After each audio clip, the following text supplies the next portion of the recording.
Bonjour à tous et bienvenue dans cette énième critique cinéma sur YouTube. Ah, encore une.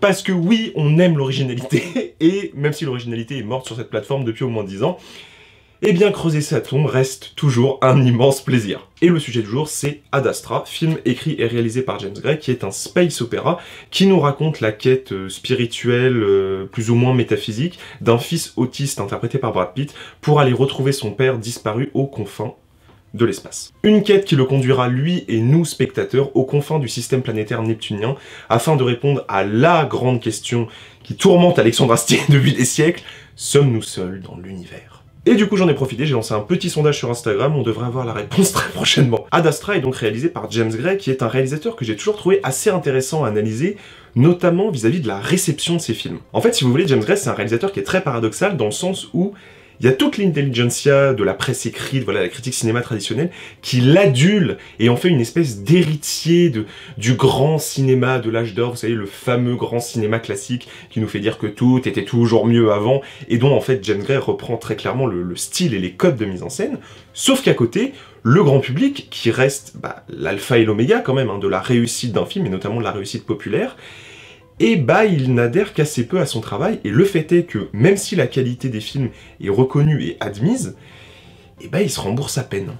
Mais alors, pourquoi? Eh bien parce que notre cher James est parvenu il y a quelques années à révolutionner, c'est le mot, la production hollywoodienne, en faisant financer des films super chers à grand spectacle, sans grand spectacle. Et ça, le grand public, ça le laisse un peu dubitatif.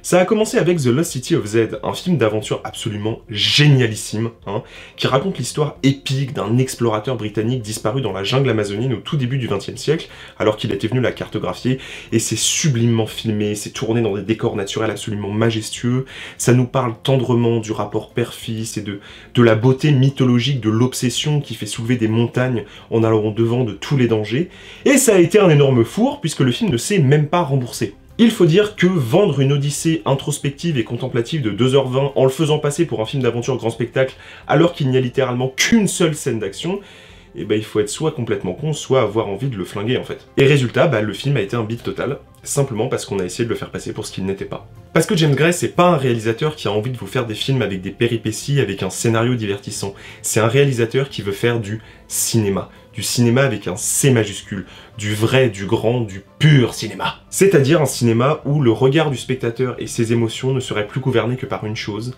le travail de l'image.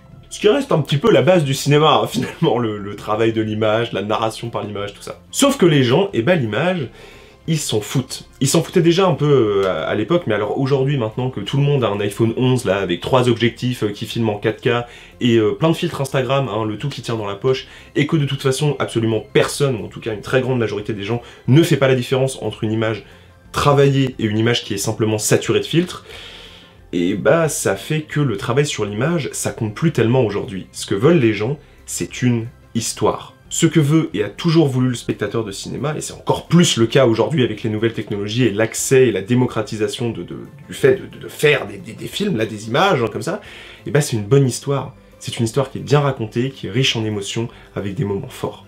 Et donc, quand arrive un James Gray qui est baigné par le génie d'un 2001 Odyssée de l'espace et qui vient dire à la génération Instagrammée que la seule chose qui compte, c'est l'image, et que le travail visuel et l'immersion visuelle, c'est plus intéressant que n'importe quoi d'autre, et que donc le scénario, on s'en fout un peu, et que l'histoire, en fait, c'est qu'un fil rouge avec deux thématiques vaguement psychologiques qui se battent en duel, qui ne servent qu'à porter une exploration qui est purement visuelle de l'univers spatial, qui est représentée de façon réaliste et poétiquement mélancolique, tout en se donnant des allures de space opéra grand spectacle.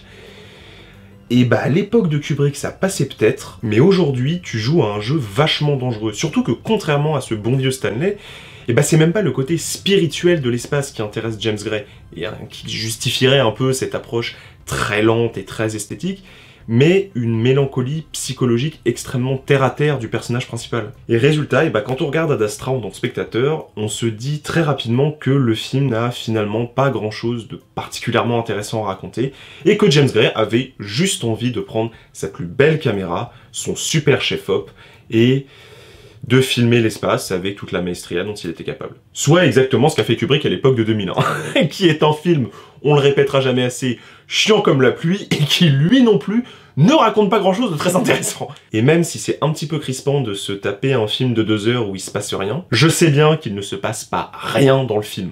C'est une façon de parler, d'accord? Et ben le fait est qu'on s'en fout. Parce que c'est pas ça qui est important. Avec Ad Astra, James Gray, il enfile simplement les pantoufles de tonton Kubrick et il nous pond une tuerie visuelle monumentale qui défonce tous les films sur l'espace des 20 dernières années, Interstellar et Gravity compris, et d'ailleurs on adulera le travail de Hoyt van Hoytma, parce qu'un chef-op de génie, c'est indispensable à un film, et ça on oublie trop souvent de le rappeler, en travaillant sur un minimalisme architectural qui est fait de contrastes infinis tellement prononcés qu'on se croirait dans les abîmes d'un océan éternel. Et c'est vraiment un travail de génie, vraiment, qui rend hommage à la poésie grandiose d'un monde spatial qui ne nous avait jamais paru aussi réel. Parce que t'es pas chez Nolan. James Gray, il ne veut pas de grand spectacle, ça ne l'intéresse pas le grand spectacle. Il veut la poésie d'une vérité elle-même grandiose.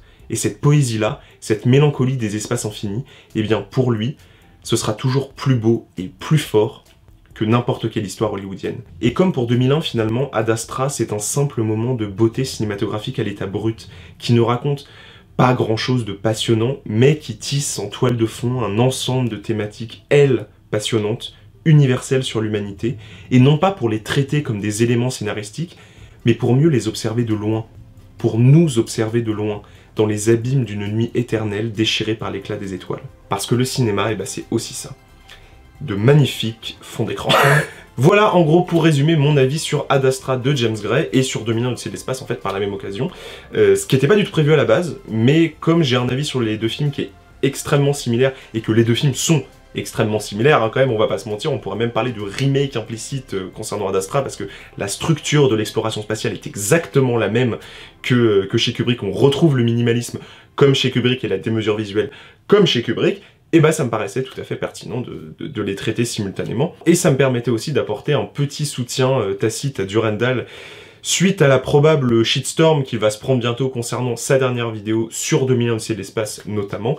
Parce que c'est pas parce que je clashouille quelqu'un de temps en temps et que je suis en complet désaccord avec lui sur tout un tas de sujets que je ne peux pas lui apporter mon soutien quand il donne un avis qui d'une part est le mien, qui est argumenté, et qui va sûrement être attaqué de plein fouet par une certaine communauté de cinéphiles, qu'on ne citera bien évidemment pas, qui menace là pour l'instant tapis dans l'ombre. Sur ce, c'est la fin de la vidéo, j'espère qu'elle vous a plu, j'espère qu'elle vous a intéressé. Si jamais vous avez envie de donner votre avis sur celle-ci dans les commentaires, vous pouvez, les commentaires sont là pour ça. Si vous n'êtes pas d'accord avec moi, dites-le dans les commentaires, parce que c'est ça aussi qui est intéressant sur internet et qu'on a trop tendance à oublier, c'est que on peut partager son avis, répondre et débattre. Hein, et c'est pour ça aussi que je fais des vidéos, moi c'est pour pouvoir avoir mon avis qui est confronté à celui d'autres gens qui ne pensent absolument pas comme moi. Si jamais vous n'êtes pas encore abonné, faites-le, on est bien, on est une communauté super sympa, vous allez voir, vous allez vous éclater, on va faire que parler de cinéma et ça va être génial. Et si vous avez envie de plus de conneries, de youtuberies et de cinéma, vous pouvez me suivre sur mes comptes Sens Critique,